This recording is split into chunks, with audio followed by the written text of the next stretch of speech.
Hello and welcome back. कैसे हो आप सभी लोग? उम्मीद करते हैं आप सभी लोग अच्छे होंगे। और आप सभी का स्वागत है एक बार फिर से आपके अपने परिवार मैथ्स गुरु रंजीत में। तो आज हम लोग बात करने वाले हैं ऑब्जेक्टिव क्वेश्चन की, जो आपके एग्ज़ाम व्यू से पॉइंट ऑफ व्यू से देखा जाए तो सबसे ज़्यादा इम्पोर्टेंट है। ठीक है ना?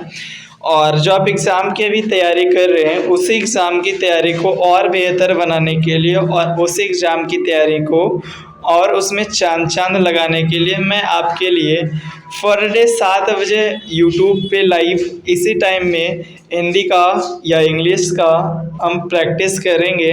हर एक दिन यूट्यूब पे लाइव ऑब्जेक्टिव करने वाले हैं। ठीक है ना? तो तैयार हो जाएं, स्टार्ट करते हैं। अपना जो चैप्टर का नाम है वर्ब कि सवाल ये होती है कि आपके एग्ज़ाम में वर्ब से कितने नंबर का सवाल आता है। मैक्सिमम मैक्सिमम हर साल एग्ज़ाम में आपका 4 नंबर का मार्क्स इससे पूछे जाते हैं। तो चलें स्टार्ट करते हैं, लेट और देर ना करते हुए वेट ना करते हुए स्टार्ट करते हैं आज के अपने इम्पोर्टेंट सेशन को, जिसका नाम है वर्ब। चलिए फटाफट आते हैं ऑब्जेक्टिव क्वेश्चन पे, जिसको हम कहते हैं वास्तुनिष्ठ प्रश्न है मेरा। आप समझना, ऑब्जेक्टिव क्वेश्चन में पहला कहता है कि हिंदी भाषा की लिपि क्या है। ठीक है ना? पहली भाषा को समझना, ये 2021 में आपका पूछा हुआ है। ठीक है ना? बोल रहा है कि हिंदी भाषा की जो लिपि है बापू, हिंदी 1 मिनट्स वेट कीजिएगा, थोड़ा और जूम आपको कर देते ताकि क्लियर दिख सके। पहला सवाल आपको दिख रहा होगा स्क्रीन पे कि हिंदी भाषा की लिपि क्या है। ठीक है ना? हिंदी भाषा की लिपि क्या है? तो आपको पता है कि हिंदी भाषा को हम देवनागरिक लिपि में लिखते हैं। किस लिपि में लिखा जाता है हिंदी भाषा? देवनागरिक लिपि में लिखा जाता है। ठीक है ना?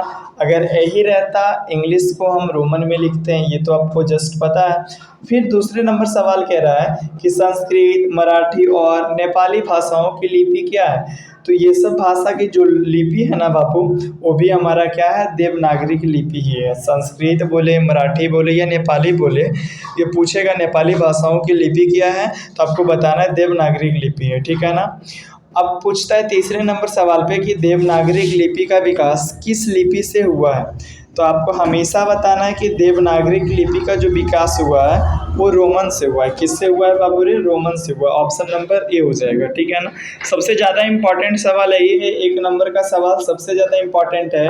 बोलता है यहाँ पे यही चीज़ बोल रहा है कि हिंदी भाषा की लिपि क्या है। तो हम आपको हमेशा बोलना है कि हिंदी भाषा जो होता है वो देवनागरिक लिपि में लिखी जाती है। क्लियर है ना? चलिए आगे बढ़ते हैं, अगले क्वेश्चंस पे आते हैं। अगला क्वेश्चन मोस्ट इम्पॉर्टेंट ये ऑब्जेक्टिव है, इससे हर साल एग्जाम में आता है, इसमें कोई किंतु परंतु की बातें नहीं है। ठीक है ना? देखना क्या पूछ रहा है। आपसे पूछ रहा है हिंदी में हर्षस्वर कितने हैं। अब हस्वर आपने पढ़ा 4 होता है। अगर आपको याद होगा, नोट्स आपके पास होगा वर्ण का, तो आप जाके खोलेंगे कि वर्ण के 2 पार्ट्स होते हैं। पहला था एक स्वर वर्ण था, दूसरा व्यंजन वर्ण था। स्वर वर्ण की टोटल संख्या वहाँ पे हमारा कितना हो रहा था? 11 हो रहा था, और संस्कृत में देखा जाए तो 13 हो रहा था। फिर स्वर वर्ण को 2 भागों में बांटा गया, एक मूल स्वर हुआ था, एक संयुक्त स्वर हुआ था। मूल स्वर को फिर हमने 2 भागों में डिवाइड किया था। कितने भागों में? 2 भागों में डिवाइड किया था। और एक हमने डिवाइड किया था किस चीज़ में? एक हमने किया था मूल स्वर, एक हुआ था संयुक्त स्वर में किए थे। मूल स्वर भी 2 तरह का हुआ, एक ह स्वर हुआ था और एक मेरा क्या हुआ था? दीर्घ स्वर हुआ था। और ह स्वर मेरा 4 तरह का होता है और दीर्घ स्वर मेरा 5 तरह का होता है। हर स्वर कहने का मतलब हुआ कि जिस स्वर के उच्चारण में हमको काफ़ी कम समय लगता है उसको हम ह स्वर कहते हैं। और आपको पता है कि जैसे आ बोले, आ में कम समय लगता है। जैसे ई बोले, ई में कम समय लगता है। जैसे ऊ बोले, ऊ में कम समय लगता है। और जैसे में री बोले, री में भी हमको कम समय लगता है। तो यही 4 को हम कहते हैं हस्वर कहते हैं। और आपसे एग्जाम में कभी कभी पूछेगा निम्न में से बताइए कौन सा हस्वर है, तो आपको ये 4 ऑप्शन देखना है और जो होगा उस पर टिक करना है। क्लियर है? समझ में आ रहा है? चलिए आगे बढ़ते हैं, अगला क्वेश्चन आता है। अगला बोलता है आ का उच्चारण स्थान क्या होगा। अगर आपको ट्रिक पता है, हाथ पे अगर बनाने आता होगा उच्चारण स्थान को, तो आप आसानी से बना सकते हो। आपको हमने बताया था ना फॉर्मेट कि उच्चारण स्थान को 3 पार्ट्स में हम डिवाइडेड करते हैं, 3 पार्ट्स में हम उसको बांटेंगे। पहला पार्ट हमने पढ़ा था कि का खा को बांटेंगे, फिर आ करा को बांटेंगे, फिर याला को बांटते हैं, ये चीज़ तो पता है। अब देखिए आ करा मेरा किस पे, हाथ के पहले अंगुली पे आता है ना, आपको पता है। तो पहला अंगुली मेरा क्या होता है, हमेशा कंठ होता है, तो ऑप्शन नंबर डी हो जाएगा। दूसरा का क्या हो जाएगा, डी हो जाएगा। क्लियर है। अगर आप उच्चारण स्थान को नहीं देखें, जाए प्ले लिस्ट में, आपको वहाँ पे मिल जाएगा, वहाँ से देख लीजिएगा। क्लियर है। फिर अगला पूछता है रा और री का उच्चारण स्थान क्या होगा। ठीक है ना। देखिए रा और री का उच्चारण स्थान होता है कंठ तालु मूर्धन हो जाएगा। ऑप्शन नंबर ए होगा। क्यों होगा, हाथ पे आप गिन के बता सकते हो। अब हाथ पे कैसे गिनना है, ये चीज़ आपको हमने पहले ही बताया है कि आप जाएं हाथ पे, अगर आप गिनते हैं तो आपको एक हाथ को छोड़ के या और रा तीसरे नंबर पे आता है। जब ये तीसरे नंबर पे आता है तो आपको वहाँ पे कंठ तालु और मूर्धन होता है। तीसरे नंबर पे मूर्धा आया, ऑप्शन नंबर 3 का ए हो जाएगा। क्लियर है ना। चलिए अगला सवाल होता है घोष वर्ण किसको कहते हैं, निम्नलिखित में से घोष वर्ण कौन सा होता है। ठीक है ना। ए बाबू सो क्यों रहे, उठिए उसको बनाइए। अब यहाँ पे समझना कि निम्नलिखित में से घोष वर्ण कौन सा होता है। ठीक है ना। एक पढ़े होंगे घोष वर्ण, एक पढ़े होंगे आघोष वर्ण। ठीक है ना। घोष वर्ण हम उसको कहते हैं किसी भी व्यंजन वर्ण के, देखा जाए आघोष होता है जो, एक होता है घोष और आघोष होता है। एक तीसरे और चौथे नंबर पे और पांचवें नंबर पे जो वर्ण आते हैं उसको आघोष वर्ण कहते हैं। अघोष वर्ण कहते हैं किसी भी व्यंजन वर्ण के जो दूसरे नंबर स्थान पे आते होंगे उनको हम क्या कहते हैं, घोष वर्ण कहते हैं। तो ऑप्शन नंबर डी देखा जाए तो खा मेरा क्या हो जाएगा, घोष वर्ण हो जाएगा। क्लियर है ना। चलिए आगे बढ़ते हैं, आगे बढ़ते हैं। अगला सवाल आपको बोल रहा है निम्नलिखित में से किसका उच्चारण कंठ से होता है। कंठ से किसका होता था, आधे का खा गा का होता था ना, तो ऑप्शन नंबर फिर इसका भी डी हो जाएगा। क्लियर है, ये समझ में आ रहा है, ऑप्शन नंबर डी हो जाएगा।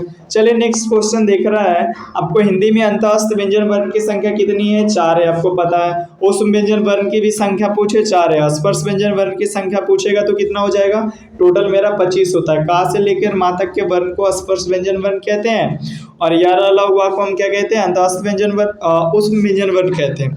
तलमसा मुदनसा दंसा और हा को हम लोग क्या कहते हैं, अंतःस्थ व्यंजन वर्ण कहते हैं। ठीक है ना, ये क्लियर है। अब उसके बाद हम देखेंगे कि या को किस वर्ण के अंतर्गत रखा गया।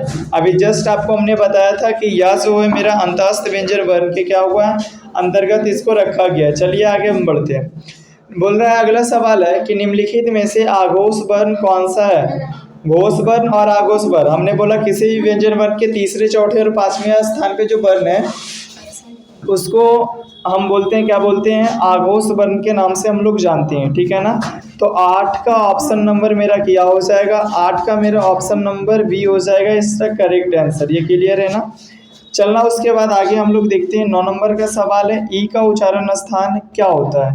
तो ई का उच्चारण स्थान, 1 मिनट, चलिए थोड़ा ध्यान दीजिएगा, ये मिस्टेक हो गया होगा, कुछ वीडियो रुक गया होगा, तो चले कोई बात नहीं, खैर हम लोग अब स्टार्ट करते हैं। इसके लिए I am sorry, I big your pardon. चलिए स्टार्ट करते हैं। बोल रहा है निम्नलिखित में से कौन आघोष वर्ण है, ये तो हमने अभी चर्चा कर लिया था। मेरा कौन सा आघोष वर्ण है, किसी भी व्यंजन वर्ण के तीसरे चौथे और पांचवें नंबर स्थान पे जो वर्ण होता है उसी को हम आघोष वर्ण कहते हैं। तो 8 का हमारा क्या हो जाएगा, बी नंबर हो जाएगा, क्योंकि का खा गा देखा जाए तो ये तीसरे नंबर स्थान पे आता है। ऑप्शन नंबर बी हो जाएगा। अब पूछता है ई नहीं बल्कि हर्षा ई का उच्चारण स्थान है क्या होगा।